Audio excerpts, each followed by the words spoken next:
You prayed, you cried, you begged, and heaven stayed silent. And the question you won't say out loud is this: why is God so quiet when I'm breaking? You expected thunder, you expected rescue, but instead you got stillness. And here's the hidden truth that few will tell you. Sometimes God's silence is the greatest proof that He's preparing your breakthrough. You think He's gone, but He's training your ear to hear in a new frequency. You're used to God speaking in comfort, but now He's speaking through pressure, pruning, and pain, and it feels like abandonment, but it's actually alignment. The same Jesus who spoke peace to the storm also stayed asleep in the boat while the storm raged, and the disciples, just like you, panicked, asking, "Don't you care if we drown?" Mark 4 verse 38.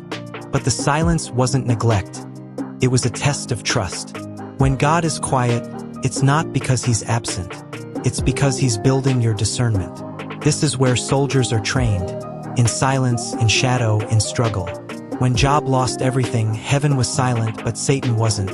Because when God is quiet, the enemy gets loud. Suddenly, doubts scream, friends accuse, and your own mind becomes your enemy. But Job 23 verses 8 to 10 says, "Though I look for Him, I can't find Him. But He knows the way that I take. When He has tested me, I will come forth as gold." The silence is a sign you're being refined. You've entered a season where God is teaching you to walk by faith, not by sight, and definitely not by sound. You've mistaken comfort for confirmation, but God is removing the noise so you stop depending on feelings and start anchoring in truth. Romans 8 verse 28 still applies when you feel nothing. God's silence is not rejection. It's a setup for revelation. And here's the shocking part. Sometimes God stays quiet because He already gave you the instruction, and He's waiting for your obedience, not your emotions.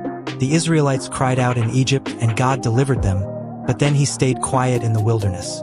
Not because He left them, but because they refused to walk in what He already said. So ask yourself, are you waiting for a voice when you should be following a command? The quiet is where your maturity is measured.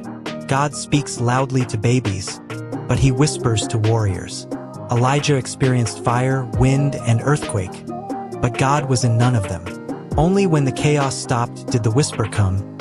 1 Kings 19 verses 11 to 12. You've been chasing signs, noise, and people, but the whisper is only heard by those who've learned to be still. This silence is sacred. It's an invitation to lean in, not give up. If you're in the middle of a quiet season right now, here's your warning. Don't let the enemy convince you that God has left. Silence is not God's punishment. It's often His positioning. He's hiding you for your protection. He's pulling you into a deeper dimension of faith. He's showing you that worship without goosebumps still reaches His throne. He's proving that real faith is not built on noise but on knowing. And knowing what? Knowing that He is good, that He is near, that He is still working. Isaiah 45 verse 15 calls Him a God who hides Himself. Why? Because hiddenness builds hunger. Silence provokes pursuit, and pursuit reveals your priorities. Will you still seek Him when the heavens feel closed? Will you still trust Him when the outcome looks like loss? Will you still declare His goodness when your circumstances feel like punishment? God's silence is not a wall. It's a doorway. You're being invited into the kind of faith that hell can't shake. The enemy hopes you interpret the silence as distance, but God hopes you'll dig deeper. Stop assuming the silence means no. Sometimes it means next. The next level of your calling, your clarity, your character is being shaped right now in the soundless furnace of testing. Daniel stood in the lion's den and heard nothing, but God shut mouths in the dark. Jesus hung on the cross and cried, "My God, why have you forsaken me?" But Sunday was already on the schedule. So here's the truth. If God is quiet during your hardest battle, it's because He trusts you to remember what He already said. You don't need new instructions, you need deep-rooted confidence. You don't need another confirmation, you need unwavering commitment. Don't let the quiet crush you, let it carve you. You're not being ignored, you're being equipped. And when the silence ends, you won't be the same.